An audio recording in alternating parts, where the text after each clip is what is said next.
जय हिंद दोस्तों, आप सभी का हमारे YouTube चैनल विद्यालय एजुकेशन में स्वागत है। मैं सचिन आज आप सभी के लिए भारतीय राज्य व्यवस्था और संविधान के जो 1500 प्लस मोस्ट इम्पोर्टेंट क्वेश्चन और आंसर लेकर आए हैं और ये सभी वन डे एग्जाम्स के लिए आपके इम्पोर्टेंट होंगे। और ये जितने भी प्रश्न हैं ये सभी आपके वन लाइनर प्रश्न होने वाले हैं, अर्थात ये सभी वन लाइनर होंगे और जितने भी प्रश्न होंगे आपके तो आपके एग्जाम में बहुत ही इम्पोर्टेंट रोल निभाएंगे।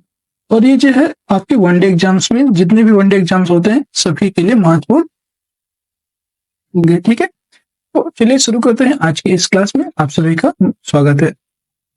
आपका पहला क्वेश्चन है, यहाँ से देखेंगे ये सभी क्वेश्चन है इंडियन पॉलिटी, कॉन्स्टिट्यूशन और मोस्ट इंपॉर्टेंट क्वेश्चन और आंसर है। देखेंगे यहाँ पे सभी वन लाइनर क्वेश्चन है। पहला क्वेश्चन है, प्रश्न पहला है कि सर्वोच्च न्यायालय ने एक महत्वपूर्ण निर्णय में मुस्लिम पिताओं को भी आपराधिक प्रक्रिया संहिता की धारा 125 के दायरे में ला दिया है। इस निर्णय का क्या है, इस निर्णय में क्या है ये बताना है। तो उत्तर है, तलाकशुदा पत्नी के साथ रह रहे बच्चों के बालिग होने के पिता पर उनके खर्चे की जिम्मेदारी है। ठीक है, अगला प्रश्न है आपका, भारतीय राष्ट्रीय कांग्रेस के प्रथम अध्यक्ष व्योमेश चंद्र बनर्जी पुनः कब और किस कांग्रेस अधिवेशन के अध्यक्ष बने।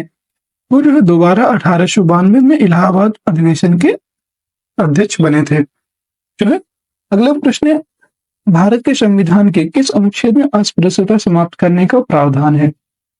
यह अनुच्छेद 17 में जो है अस्पृश्यता का अंत दिया हुआ है। प्रश्न नंबर अगला है, controller and auditor general CAG कब सेवानिवृत्त होते हैं। ये जो है नियुक्ति के 6 वर्ष पश्चात, ठीक है, उनकी नियुक्ति होती है उसके 6 वर्ष बाद ये 65 वर्ष की आयु पूरी करने पर जो भी पहले हो जाता है उसी के अकॉर्डिंग इनके जो है सेवानिवृत्त हो जाते हैं। अगला प्रश्न है, मुख्य चुनाव आयुक्त की नियुक्ति कौन करता है। तो मुख्य चुनाव आयुक्त की बात करेंगे तो उनकी नियुक्ति जो है राष्ट्रपति के द्वारा की जाती है, मुख्य चुनाव आयुक्त की नियुक्ति। अगला है, प्रश्न के किसी विधेयक को धन विधेयक होने का अंतिम निर्णय कौन देता है। तो ये होता है लोकसभा अध्यक्ष। लोकसभा अध्यक्ष के द्वारा ही जो है इसका अंतिम निर्णय किया जाता है कि कोई विधेयक धन विधेयक होगा या नहीं। अगला प्रश्न है, डॉक्टर बी.आर. अम्बेडकर ने किस मौलिक अधिकार को भारतीय संविधान का हृदय एवं आत्मा, heart and soul of the constitution कहा है। यह उत्तर है संवैधानिक उपचारों के अधिकार को। ये किसमें है, तो आइए आर्टिकल आपके 32 में स्थित है। अगले प्रश्न है, आपको किसी मंत्री के विरुद्ध अविश्वास प्रस्ताव पारित हो जाने की स्थिति में क्या होता है। उत्तर है मंत्री परिषद से त्याग देना पड़ता है।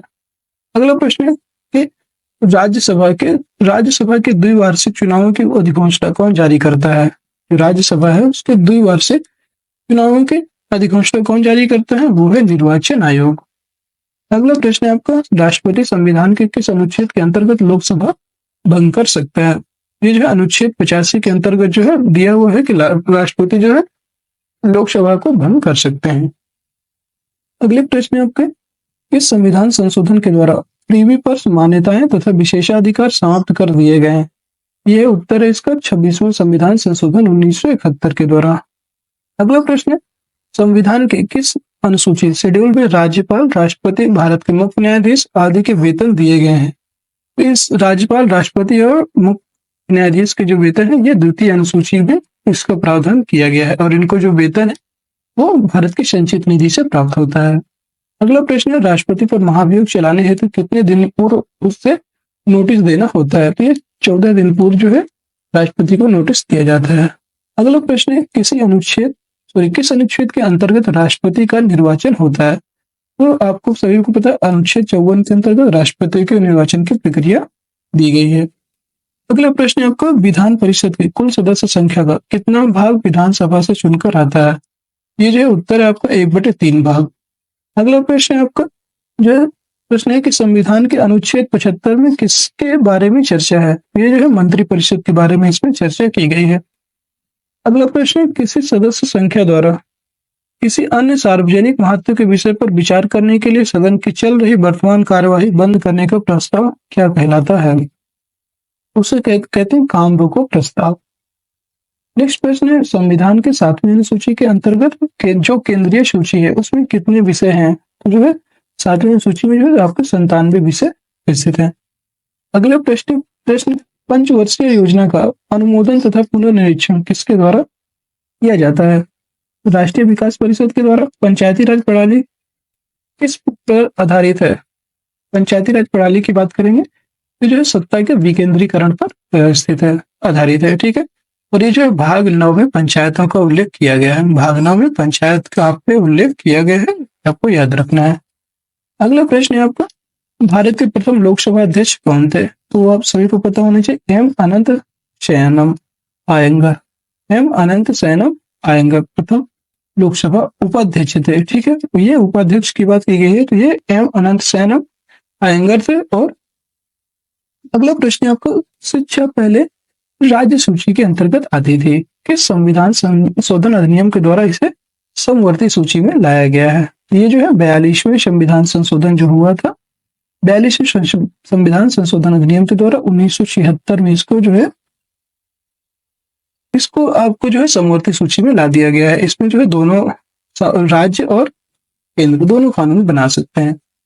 अगला प्रश्न है आपका, भारतीय संविधान के किस अनुच्छेद में मौलिक अधिकारों के कर्तव्यों की चर्चा की गई है? तो भाग 3, अच्छा, मौलिक कर्तव्यों की जो बात की गई है, तो मौलिक कर्तव्यों की बात अनुच्छेद 51 का में इसका प्रावधान किया गया है। और अनुच्छेद 51 का को जो है 42वें संविधान संशोधन, आपके 42वें संविधान संशोधन 1976 में जोड़ा गया था। और सरदार स्वर्ण सिंह समिति की सिफारिश पर, सरदार स्वर्ण सिंह समिति की सिफारिश पर जो है इनको जोड़ा गया था। अगला प्रश्न आपका प्रश्न है, संविधान के किस संशोधन द्वारा संपत्ति के अधिकार को मूल अधिकारों की श्रेणी से निकाल दिया गया है? मूल अधिकारों की श्रेणी से निकाल दिया गया है, तो 44वें संविधान संशोधन 1978 में जो है संपत्ति के अधिकार को हटा करके अनुच्छेद 300 ए में इसको रखा गया है, याद रखिएगा। अगला प्रश्न है, स्वतंत्र भारत में राज्यसभा के प्रथम सभापति कौन थे? ये थे आपके डॉक्टर सर्वपल्ली राधाकृष्णन प्रथम सभापति थे, अर्थात पहले उपराष्ट्रपति थे। अगला प्रश्न है आपका, स्वतंत्र भारत में प्रथम लोकसभा अध्यक्ष कौन थे? तो ये थे गणेश वासुदेव मावलंकर। गणेश वासुदेव मावलंकर जो है प्रथम उपाध्यक्ष। और उपाध्यक्ष की बात करेंगे तो अभी बताया अनंत शयनम जो है उपाध्यक्ष थे। अगला प्रश्न है, जम्मू कश्मीर को संविधान के किस अनुच्छेद के अंतर्गत विशेष दर्जा प्राप्त है? तो अनुच्छेद 370 के तहत जो है जम्मू कश्मीर को विशेष राष्ट्र का दर्जा प्राप्त है। अगला है, लोकसभा सदस्यों को शपथ कौन ग्रहण कराता है? वो है राष्ट्रपति के अथवा उसके द्वारा अधिकृत व्यक्ति जो भी होंगे वो उनको शपथ दिलाते हैं। अगला क्वेश्चन है, अप्रत्याशित अनफोर्सीन अप्रत्याशित व्ययों की पूर्ति के लिए भारत की आकस्मिक निधि से कौन धन निकाल सकता है? वो है आपके राष्ट्रपति। अगला है प्रश्न, इस सामाजिक बुराई को दूर करने के लिए शारदा एक्ट बनाया गया था। ये जो है बाल विवाह को रोकने के लिए शारदा एक्ट बनाया गया था। अगला प्रश्न है, संविधान सभा की प्रथम बैठक कब हुई? संविधान सभा की प्रथम बैठक हुई थी 9 दिसंबर 1946 ईस्वी को। अगला प्रश्न है, भारत के प्रथम उप प्रधानमंत्री कौन थे? वो थे सरदार वल्लभ भाई पटेल। और प्रधानमंत्री की बात करेंगे, प्रथम प्रधानमंत्री थे पंडित जवाहरलाल नेहरू। अगला प्रश्न, भारत में संघ राज्य क्षेत्रों का प्रशासन किसके द्वारा होता है? ये होता है राष्ट्रपति के द्वारा। अगला प्रश्न है आपका, भारतीय संविधान की प्रस्तावना में समाजवादी धर्मनिरपेक्ष अखंडता शब्दों को किस संविधान संशोधन के द्वारा जोड़ा गया था? ये भी 42वें संविधान संशोधन 1976 के द्वारा जोड़ा गया था, ठीक है। अगला प्रश्न है आपको, यदि भारत का राष्ट्रपति पद त्याग करना चाहता है तो उसे पद त्याग का पत्र किसे भेजना पड़ता है? उपराष्ट्रपति को। यह आपका राइट आंसर हो जाएगा, ठीक है। वित्त प्रश्न है आपका, वित्त आयोग का गठन होता है। वित्त आयोग का जो गठन है इसका आंसर संविधान के प्रावधानों के अंतर्गत वित्त आयोग का गठन होता है। और वित्त आयोग की जो परिभाषा है ये अनुच्छेद 280 में दी हुई है। वित्त आयोग से संबंधित प्रावधान अनुच्छेद 280 में किया गया है। 10वें वित्त आयोग के अध्यक्ष कौन थे? 10वें वित्त आयोग के अध्यक्ष जो थे केसी पंत थे। वर्तमान में भारत के संविधान में अवशिष्ट शक्तियां किसमें नहीं थे? भारत के संविधान की जो अवशिष्ट शक्तियां हैं इस संसद अर्थात पार्लियामेंट में जो है ये नहीं थे। प्रश्न है कि भारतीय संविधान के अंग नीति निर्देशक सिद्धांतों का स्रोत क्या है? तो भारत के जो नीति निर्देशक सिद्धांत है ये आयरलैंड के संविधान से लिए गए हैं। और इनका प्रावधान आर्टिकल 36 से लेकर के 51 तक इनको किया गया है। और ये भाग 3 में वर्णित है। भाग 3 में इनको जो है स्थान दिया गया है। अगला प्रश्न है आपका, संविधान के किस अनुच्छेद में संविधान संशोधन की प्रक्रिया की गई है? तो अनुच्छेद 368 में संविधान संशोधन से संबंधित प्रावधान किए गए हैं। प्रश्न है, समाजवाद वह टोपी है जो सुविधा अनुसार पहनी जा सकती है, यह कथन किस प्रसिद्ध आलोचक का था? तो वो थे आपके CEM जोड़ का, CEM जोड़ जो थे उनका कथन था ये। अगला प्रश्न है आपको, इस एक्ट के तहत भारत सचिव की स्थापना हुई थी? ये आपको भारतीय परिषद अधिनियम 1858, तो भारत परिषद अधिनियम है 1858 के तहत भारत सचिव की स्थापना हुई। अगला क्वेश्चन है, परिसीमन आयोग का पदेन सदस्य कौन होता है? तो वो होते हैं मुख्य चुनाव अधिकारी। जो परिसीमन आयोग होता है उसके मुख्य पदेन सदस्य होते हैं मुख्य चुनाव अधिकारी। अगला प्रश्न है आपका, संविधान के किस अनुच्छेद में यह उक्ति है कि केंद्रीय कार्यपालिका शक्ति के प्रयोग में कोई व्यवधान ना उपस्थित हो उल्लिखित है? यह आपका अनुच्छेद 257 में इसका उल्लेख किया गया है। अगला प्रश्न है, सार्वजनिक लेखा समिति।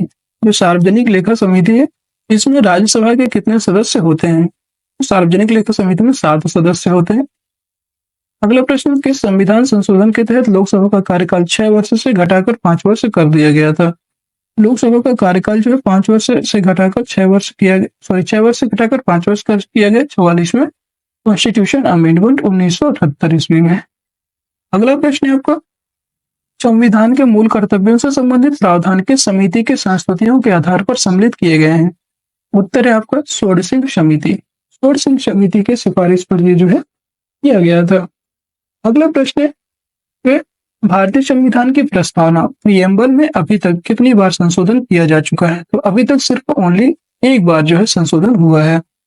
अगला प्रश्न है, वह कौन सा अनुच्छेद है जिसके प्रावधानों के अंतर्गत अपवाद स्वरूप भारत सरकार द्वारा भारत रत्न, पद्म विभूषण आदि अलंकरण प्रदान किया जाता है? वो है आपका अनुच्छेद 18। अनुच्छेद 18 के तहत जो है इसका प्रावधान किया गया है। प्रश्न नंबर अगला है, किस संविधान संशोधन के तहत सिक्किम को भारत का 22वां राज्य घोषित किया गया है? यह 36वां संविधान संशोधन 1975 के द्वारा जो है सिक्किम को 22वां राज्य का दर्जा प्रदान किया गया। अगला प्रश्न है, डॉक्टर BR अम्बेडकर ने किस मौलिक अधिकार को भारतीय संविधान का हृदय एवं आत्मा, heart and the soul of the constitution कहा था? वो है संवैधानिक उपचारों के अधिकार को, जो कि आर्टिकल 32 में इसका प्रावधान किया गया है और ये भाग 3 में है। भाग 3 में इसका प्रावधान है। अगला प्रश्न है, भारतीय संविधान सभा में कब अंगीकृत किया गया था? यह हुआ था 26 नवंबर 1949 को ये अंगीकृत किया गया। नेक्स्ट प्रश्न है आपका, सरकारिया आयोग किस विषय से संबंधित था? यह आपका अनुच्छेद 85 के अंतर्गत जो है संबंधित है। अगला प्रश्न है आपका, सरकारिया आयोग किस विषय से संबंधित था? तो ये जो है ये जो केंद्र राज्य संबंध के जांच से संबंधित है सरकारिया आयोग। ठीक है। अगला प्रश्न है, भारतीय संविधान में प्रदत्त मूल अधिकारों को निलंबित करने वाली सत्ता है? वो है आपको भारतीय संविधान में जो प्रदत्त मूल अधिकार है उनको जो है राष्ट्रपति इसको निलंबित कर सकती है। अगला प्रश्न है, भारतीय संविधान में किस संशोधन द्वारा नागरिकों के मूल अधिकारों और भारतीय संविधान के किस संशोधन द्वारा नागरिकों के मौलिक कर्तव्यों को सम्मिलित किया गया है? तो मौलिक कर्तव्य को जो है 42वें संविधान संशोधन द्वारा सरदार शोर सिंह समिति की सिफारिश पर 1973 में जो है इनको शामिल किया गया था और ये आर्टिकल 51A में वर्णित है। ठीक है। अगला प्रश्न है आपका, योजना आयोग का गठन 1950 में किसके द्वारा हुआ था? ये जो है मंत्रिमंडल के निर्णय के द्वारा योजना आयोग का गठन किया गया था। अगला प्रश्न है, संविधान सभा के सदस्यों को किसने प्रत्यक्ष रूप से निर्वाचित किया? प्रत्यक्ष रूप से किसने निर्वाचित किया था? तो ये प्रांतों की विधानसभाओं के द्वारा प्रत्यक्ष रूप से निर्वाचित किया गया था। और दोस्तों आज की क्लास यहीं तक। आपको क्लास कैसी लगी कमेंट सेक्शन में जरूर बताइएगा। इसके आगे की क्लास नेक्स्ट डे करेंगे। तब तक के लिए जय हिंद, जय भारत। आप सभी स्वस्थ रहिए, मस्त रहिए और मुस्कुराते रहिए।